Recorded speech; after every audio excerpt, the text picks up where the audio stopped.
근데 반드시 심근경색이 올 때는 전조 증상이 있을 것 같거든요.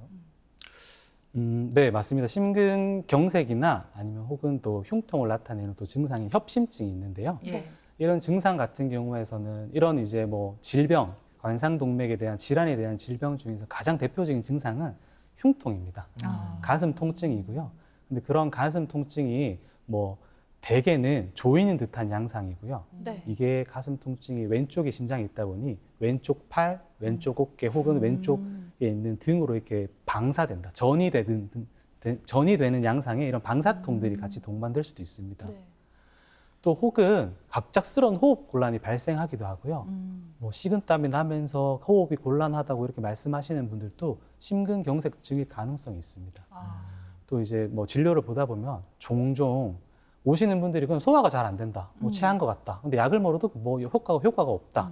이런 분들은 소화불량 증세로 해서 오셨는데 뭐 소화기 내과나 다른 뭐 개인병원에 이렇게 들려졌다가 어이구 심근경색이니까 얼른 응급실 가세요. 해서 병원에 오시는 분도 간혹 있습니다.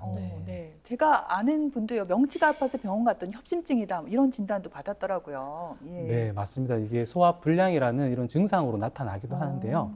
뭐 사실 이런 뭐 소화기 자체에 문제가 있다기보다는요, 그 이제 해부학적인 구조적 위치상 이제 심장과 위가 위치해 있는 게 여기 있는 횡격막을 기준으로 예. 그 위는 심장, 그 밑은 위 이렇게 구분돼 있다 보니까 마치 이제 심장에서 보내는 이상 신호를 마치 소화불량인 것처럼 받아들여서 오인되기도 합니다. 그래서 소화불량에 대한 치료를 하기 위해서 뭐 방문을 했는데 심근경색이다, 아니면은 소화불량 약제를 받아 먹고 있는데도 불구하고 뭐 호전이 되지 않는다. 사실 그러면은 이 심근경색을 치료하는데 시간이 좀 많이 지체될 수도 있습니다. 그래서 내 몸의 이상 증세에 대해서도 명확하게 귀를 기울이는 게 상당히 중요합니다. 사실 콜레스테롤이라고 하면 대체로 좀 안 좋은 이미지잖아요. 근데 또 일정량의 콜레스테롤은 있어줘야 한다고 얘기를 들었거든요. 사실 콜레스테롤은 저희 몸을 구성하는 세포 아니면 호르몬에 굉장히 중요한 역할을 하거든요. 콜레스테롤이 없으면 안 돼요. 네. 콜레스테롤은 저희가 세포가 각각의 세포막들이 다 지질과 이런 게 구성되어 있는데요. 거기 막을 구성하는데 정말 중요한 역할을 하고 또 호르몬 생성에도 결정적인 역할을 하는 게 사실 콜레스테롤입니다. 네. 그래서 이런 콜레스테롤 같은 경우에는 반드시 필요한데 네. 이게 과하면 안 된다는 거잖아요. 네. 또 특히나 콜레스테롤 중에서도 이렇게 나쁜 콜레스테롤이라고 이제 어르신들 많이 알고 계시는데요. 이제 저밀도 콜레스테롤이라고요. 아까 LDL 콜레스테롤 표현합니다. 이제 이런 LDL 콜레스테롤을 낮추는 것을 전 세계적으로 공부하고 있습니다. 이제 매년 이렇게 세계적인 지침이 달라지고 있는데요. 예전에는 100까지 줄여라. 이제는 LDL 콜레스테롤 70까지 줄여라. 최근에는 55까지 줄여라. 심근경색이 있는 사람들은 55까지 줄여라가 이제 목표가 될 정도로 네.